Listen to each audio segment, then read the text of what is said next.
விஜய் நீட்டுக்கு எதிராக தன்னோட கருத்தை பதிவு பண்ணியிருக்கார். அவர் உதயநிதி மாதிரி நீட்டை ஒழிக்கிற ரகசியம் எனக்கு தெரியும் அப்படின்னு சொல்லிட்டு ஊராக கையெழுத்து வாங்கிட்டு தெரியலை. அதுக்கு மாறாக அவர் ஆக்கப்பூர்வமான ஒரு விஷயத்த சொல்கிறாரு. அதாவது என்னென்னா, கல்வி பொதுப்பட்டியலில் இருக்குது. பொதுப்பட்டியலில் இருக்க கல்விக்கு மத்திய அரசு மாநில அரசு 2 அரசுமே சட்டம் இயற்றலாம்.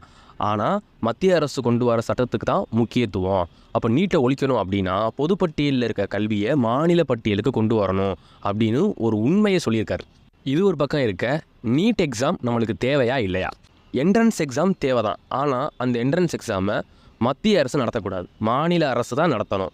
இப்போ மருத்துவ படிப்புக்கான என்ட்ரன்ஸ் எக்ஸாமையும் மாநில அரசு தான் நடத்தணும்.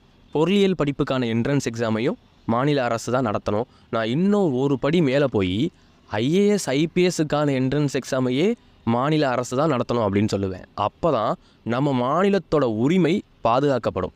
அதுதான் இந்தியாவுக்கும் நல்லது.